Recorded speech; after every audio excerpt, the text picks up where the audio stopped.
দখলদার ইসরায়েলি বাহিনী এবং ফিলিস্তিন ভয়াবহ যুদ্ধ চলছে। আর এই যুদ্ধের সর্বশেষ আন্তর্জাতিক সংবাদ জানিয়ে দিব। শুরুতেই শিরোনাম, পরে বিস্তারিত।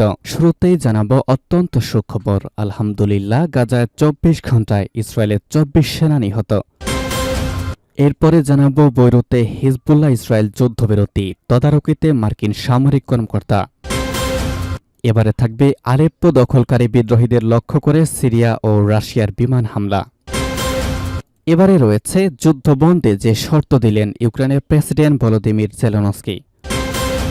এবং সর্বশেষ জানিয়ে দিব গৃহযুদ্ধের দাবানলে পড়ছে সিরিয়া। ভিউয়ার্স, এতক্ষণে শুনছিলেন গুরুত্বপূর্ণ সংবাদ শিরোনাম, এবারে বিস্তারিত। তবে অনুরোধ থাকবে আমাদের এই চ্যানেলটিকে সাবস্ক্রাইব করুন এবং ভিডিওতে একটি লাইক দিন। এছাড়া আপনি কোথা থেকে আমাদের সংবাদ দেখছেন এবং শুনছেন অবশ্যই কমেন্টের মাধ্যমে লিখে জানাবেন। এছাড়া লিখে জানাবেন এই সংবাদ সম্পর্কে আপনার মূল্যবান মতামত।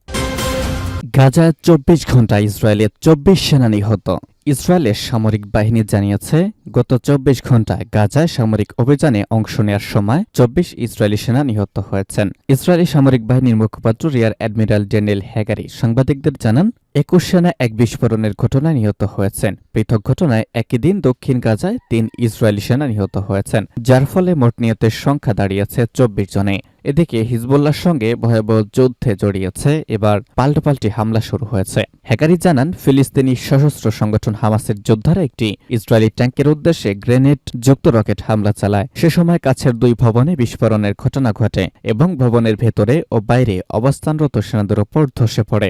এএফপি জানিয়েছে এই ভবনগুলোকে হামাসের আস্তানা হিসেবে চিহ্নিত করে সেগুলোকে ধ্বংস করার জন্য বিস্ফোরক পেতে রেখেছিল ইসরায়েলি বাহিনী। ট্যাঙ্কটি সেই সেনাদের সুরক্ষা দেওয়ার জন্য সেখানে মোতায়েন করা হয়। কেন বিস্ফোরণ ঘটল তা আমরা যাচাই বাছাই করে দেখছি এবং এ বিষয়টি নিয়ে তদন্ত করা হবে, যোগ করেন হ্যাগারি। এমন সময় এই হামলা এসেছে যখন ইসরায়েল হিজবুল্লাহ যুদ্ধবিরতির জন্য আলোচনা চলছে। গাজার স্বাস্থ্য মন্ত্রণালয়ের মুখপাত্র আশরাফ আল কিদ্রা রয়টার্সকে জানান ইসরায়েলি বাহিনী একটি হাসপাতালে ঢুকে চিকিৎসাকর্মীদের গ্রেপ্তার করেছে। হাসপাতালে বর্তমান পরিস্থিতি নিয়ে ইসরায়েলের কোনো মন্তব্য করেনি। গাজার স্বাস্থ্য মন্ত্রণালয় জানিয়েছে 7 অক্টোবর গাজায় ইসরায়েলের সর্বাত্মক হামলা শুরুর পর নিহত হয়েছেন অন্তত 25,295 জন ফিলিস্তিনি। বৈরুতে হিজবুল্লাহ ইসরায়েল যুদ্ধবিরতি তদারকিতে মার্কিন সামরিক কর্মকর্তা। হিজবুল্লাহ ইসরায়েল যুদ্ধবিরতির কার্যকারিতা তদারকিতে যুক্তরাষ্ট্রের উচ্চপদস্থ সামরিক কর্মকর্তা মেজর জেনারেল জাসপার জেফার্স বৈরুতে পৌঁছেছেন। মার্কিন সেন্ট্রাল কমান্ড সেনকম জানিয়েছে জেফার্স বিশেষ অপারেশনস কমান্ড সেন্টার এর পক্ষ থেকে এই মিশনে যোগ দিয়েছেন। যুদ্ধবিরতি তদারকির major general Jasper Jeffers president Joe বাইডেনের বিশেষ দূত এমস হক স্টাইনের সঙ্গে দায়িত্বে থাকবেন। সেনকম জানায় এই পর্যবেক্ষণ দলটিতে লেবানিজ আর্মড ফোর্সেস, ইসরায়েলি সেনাবাহিনী, জাতিসংঘের অন্তর্বর্তী বাহিনী এবং ফ্রান্সের প্রতিনিধিরাও অন্তর্ভুক্ত। সেনকমের বিবৃতিতে বলা হয় এই দল হিজবুল্লাহ এবং ইসরায়েলের মধ্যে শত্রুতা বন্ধে সমঝোতার বাস্তবায়নে সহায়তা করবে। যুদ্ধবিরতির মাধ্যমে 2 পক্ষের মধ্যে কয়েক সপ্তাহের ক্রমবর্ধমান উত্তেজনা প্রশমনের চেষ্টা করা হচ্ছে। তবে এর মধ্যেই সিরিয়া লেবানন সীমান্তে অস্ত্র পাচারের অভিযোগ নিয়ে পরিস্থিতি আরও জটিল হয়েছে। ইসরায়েলি সেনাবাহিনী গতকাল জানায় তারা সীমান্তে সামরিক অবকাঠামোতে হামলা চালিয়েছে। অভিযোগ করা হয় হিজবুল্লাহ অস্ত্র পাচারের জন্য এই সীমান্ত পথ ব্যবহার করছে। সেনাবাহিনীর বিবৃতিতে বলা হয় সিরিয়া থেকে লেবাননে অস্ত্র পাচারের জন্য হিজবুল্লাহ সীমান্ত ক্রসিংগুলো ব্যবহার করেছে, যা যুদ্ধবিরতি লঙ্ঘন করে। যুদ্ধবিরতি কার্যকর করার জন্য গঠিত আন্তর্জাতিক পর্যবেক্ষণ দল এই বিষয়ে তদারকি চালিয়ে যাচ্ছে, তবে সীমান্ত উত্তেজনা পরিস্থিতিকে আরও জটিল করে তুলেছে। আলেপ্পো দখলকারী বিদ্রোহীদের লক্ষ্য করে সিরিয়া ও রাশিয়ার বিমান হামলা। সিরিয়া ও রাশিয়ার যুদ্ধ বিমান বিদ্রোহীদের লক্ষ্য করে আলেপ্পোর শহরতলিতে হামলা চালিয়েছে। সিরিয়ার সামরিক বাহিনী সূত্রগুলো এই খবর জানিয়েছে। এর আগে শুক্রবার এক আকস্মিক হামলার মাধ্যমে সিরিয়ার উত্তর পশ্চিমাঞ্চলের শহর আলেপ্পোর প্রাণকেন্দ্রে ঢুকে পড়ে বিদ্রোহীরা। ফলে প্রায় নিয়ন্ত্রণে আসা সিরিয়ার গৃহযুদ্ধে নতুন করে উত্তেজনা দেখা দেয়। গতকাল হায়াত তাহরির আল শাম এসটিএস ও তার অনুগত কিছু সশস্ত্র গোষ্ঠী আলেপ্পোতে হামলা চালায়। এতে দেশটির প্রেসিডেন্ট বাশার আল আসাদের জন্য কয়েক বছরের মধ্যে সবচেয়ে গুরুতর চ্যালেঞ্জের মুখে পড়েছে।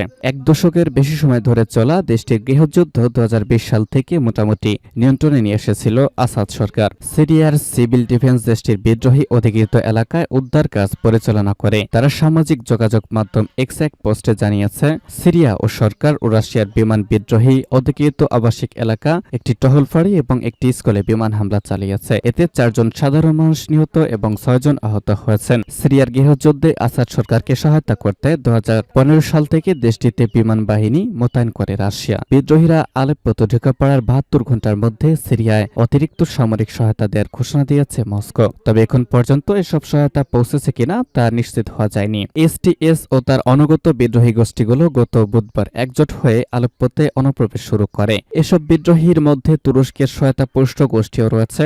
শুক্রবার বিদ্রোহীরা আলেপ্পোর বিভিন্ন বসতি দিয়ে শহরটির প্রাণকেন্দ্রে ঢুকে পড়ার কথা দাবি করে। বিদ্রোহীরা আকস্মিকভাবে ঢুকে পড়ায় গতকাল শনিবার আলেপ্পোর বিমানবন্দর বন্ধ করে দিয়েছে সিরিয়ার সরকার। শহরটি যেসব স্থানে বিদ্রোহীরা ঢুকে পড়েছে সেখান থেকে সেনাদের নিরাপদে সরে যেতে নির্দেশ দেওয়া হয়েছে বলে জানিয়েছে সিরিয়া সেনাবাহিনীর 3টি সূত্র।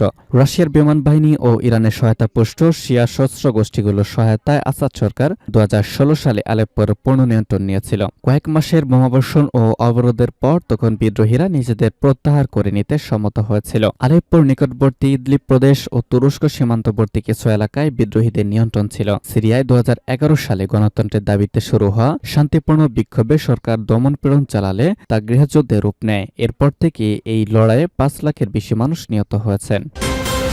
যুদ্ধ বন্ধে যে শর্ত দিলেন জেলেনস্কি। রাশিয়ার সঙ্গে যুদ্ধ বন্ধে কঠিন শর্ত দিয়েছেন ইউক্রেনের প্রেসিডেন্ট ভলোদিমির জেলেনস্কি। চলমান যুদ্ধের উত্তাপে তিনি কিয়েভের নিয়ন্ত্রণাধীন অংশগুলোকে নেটোর ছাতার নিচে নেওয়ার দাবি জানিয়েছেন। জেলেনস্কি বলেন, অনেকে প্রস্তাব দিলেও রাশিয়াকে পুনরায় আক্রমণ থেকে বিরত রাখার নিশ্চয়তা না থাকায় যুদ্ধবিরতি কিয়েভের জন্য হবে বিপজ্জনক। কেবল ন্যাটোর সদস্যপদই এই ধরনের নিশ্চয়তা দিতে পারে। শুক্রবার প্রকাশিত স্কাই নিউজকে দেওয়া সাক্ষাৎকারে জেলেনস্কি বলেন, বর্তমানে ইউক্রেনের নিয়ন্ত্রণে থাকা অংশগুলোকে ন্যাটো জোটভুক্ত করে নিলে ইউক্রেন কূটনৈতিক উপায়ে রাশিয়ার নিয়ন্ত্রণে থাকা নিজেদের অঞ্চল ফিরিয়ে আনতে আলোচনার চেষ্টা করতে পারবে। এই সাক্ষাৎকারের মাধ্যমে ইউক্রেনের জন্য আবারও ন্যাটোর সদস্যপদ দাবি করলেন জেলেনস্কি। স্কাই নিউজ লিখেছে, ন্যাটো কখনো এই ধরনের পদক্ষেপ নেবে কিনা তা নিয়ে যথেষ্ট সন্দেহ রয়েছে। পশ্চিম জার্মানি মডেল অর্থাৎ বিভক্ত কোনো দেশকে ন্যাটোর সদস্যপদ নেওয়া নিয়ে পশ্চিমা মহলে গত 1 বছরের বেশি সময় ধরে আলোচনা চলছে, কিন্তু এখনও আনুষ্ঠানিক কোনো প্রস্তাব আসেনি। গৃহযুদ্ধের দাবানলে পড়ছে সিরিয়া।